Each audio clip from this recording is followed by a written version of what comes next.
வணக்கம், வந்தனம், நமஸ்காரம். நான் தெலுங்கு நடிகர் ராஜேந்திர பிரசாத்.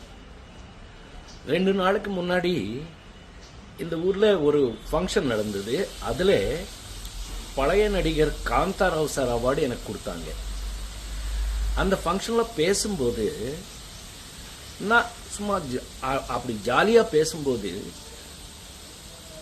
தமிழ் சினிமா கடவுள், என்னுடைய ஒப்பீனியன்ல தமிழ் சினிமா கடவுள் எம்ஜிஆர் சார் பத்தி சும்மா ஜாலியா பேசும்போது ஒரு வார்த்தை மிஸ் ஆயிட்டு வந்துடுச்சு. அது இப்போ யார் பண்ணாங்கன்னு தெரியாது, வேணுமென பெருசு பண்ணி விட்டாங்க. அது நான் ஒன்றும் அந்த மாதிரி அவர் பேசுவேன். நான் எவ்வளவு தைரியம் எனக்கு. மദ്രാஸ் ஃபிலிம் இன்ஸ்டியூட்ல படிக்கும்போது அவர் தான் சிஎம். அவர் நாங்கள் எல்லாம் ஆக்டிங் எப்படி கற்றுக்குறோன்னு பார்த்தவர்.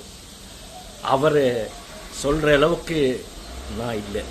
இருந்தாலும் அந்த மாதிரி மிஸ் ஆகி வந்த ஒரு பேச்சில் நீங்கள் யாராவது ஃபீல் பண்ணியிருந்தா என்ன மன்னிச்சுக்குங்க அப்படின்னு சொல்லி, இனி வாழ்க்கையில் எப்பவுமே அந்த மாதிரி நான் பேச மாட்டேன். இது நான் உங்களுக்கு உறுதியாக சொல்கிறது. இந்த தப்பு இந்த வாட்டி மன்னிச்சுக்குங்க. இதோட இது விட்டுருங்க. உங்கள் రాజేంద్ర ప్రసాద్. నమస్తే రాజేంద్ర ప్రసాద్ సార్. చాలా చాలా థ్యాంక్స్ సార్.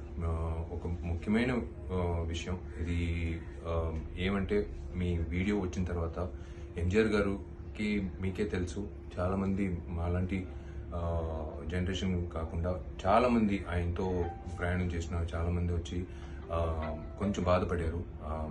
ఆ తర్వాత మేము సౌత్ ఇండియన్ ఆర్టిస్ట్ అసోసియేషన్ తరపు నుంచి మీకు ఒక రిక్వెస్ట్ పెట్టాం. Because it hurt lot of peoples sentiments throughout, not only Tamil Nadu, throughout the world. So it was a duty to ask you. And నిజంగా చెప్పాలంటే మీలాంటి పెద్ద నటుల గురించి ఎవరైనా తప్పుగా చెప్తే కూడా మేము రియాక్ట్ చేస్తాం. సో మీకు ధన్యవాదాలు చెప్పాలి. మేము చెప్పిన వెంటనే మీరు మైండ్లో పెట్టుకుని మీరు అది యాక్సెప్ట్ చేసుకుని మీరు giving an apology is really sweet of you sir. చాలా చాలా thanks sir on behalf of all the admirers and fans and well wishers. It's నిజంగా మీరు గొప్ప మనిషి సార్. అది చాలా మందికి అది ఆలోచన రాదు. మీరు మనసారా అది ఆలోచించి మీరు చెప్పింది నిజంగా మీకు ఐ రియలీ థ్యాంక్ యూ.